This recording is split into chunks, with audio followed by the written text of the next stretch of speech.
and we are heading to the small town of Annecy. A couple hours away by train, and it's going to be another treat. We're traveling from Lyon to Annecy by train. It takes about 2 hours and 20 minutes, and it's a beautiful journey. There's lovely countryside along the way, farms and rolling hills and forests. There's some farm animals. We're seeing some cows and sheep and horses as we glide by. So it's a very pleasant journey. And when we get to Annecy, we're hoping to see a cute little village. It was a Sunday morning and we didn't quite know what to expect. Most of the shops seemed to be closed in the main section of downtown, but as we walked towards the river, we saw more and more people, and especially as we got through these arcades and through a couple of these arches into the old section of town, we discovered a big market going on. Sunday morning is a great time to be here. We're in the village of Annecy in France, one of the most beautiful villages in all of Europe. And at this spot you can see why. There's canals, there's old buildings.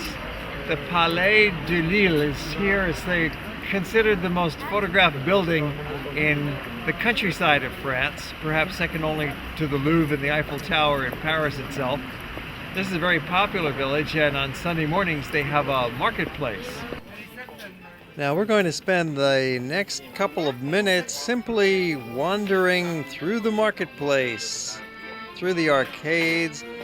This would be a lovely part of town even on a normal day when there's nothing special going on.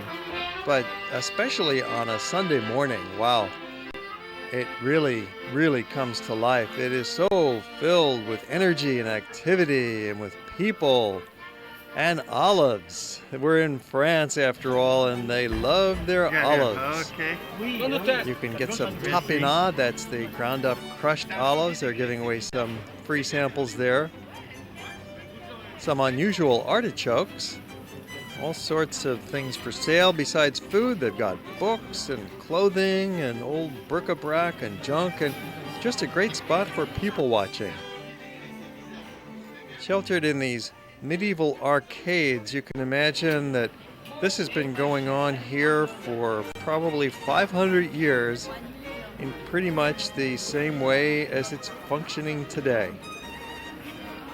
One of the rules in these markets is you don't touch the food yourself. You just point and the merchants will grab the items for you. Escargot. And look at this big rooster. This is some kind of champion. The owners are so proud of him, they bring him along to market day to help attract a small crowd for his kiosk. This is a colorful spot, that's for sure. There's fresh baked goods, there's cheeses of all kinds, and there's even some souvenir shops with their postcard racks. Most of the people here are not tourists, though. They're mostly local residents or perhaps some French tourists. Annecy is a very popular town in France for the French to come and visit. It's about 4 hours away from Paris by train, so it's too far to come for a day trip. If you're coming from Paris, you'd want to spend at least a night or two here. And there's other towns in the nearby region to explore. And there's the pretty lake Annecy, which is claimed to be the cleanest lake in all of France. This medieval island in the midst of the river is really quite something to walk through. Kind of reminds you of a small Swiss town, perhaps Lucerne on the waterfront. We are very close to the Alps, and they share the Alpine culture. Up on this hill is the Castle Museum. If you've got the time, it's worth a stroll up there, or you could go up just for the view looking out across the village. But we don't have the time to go in there today. We're moving along.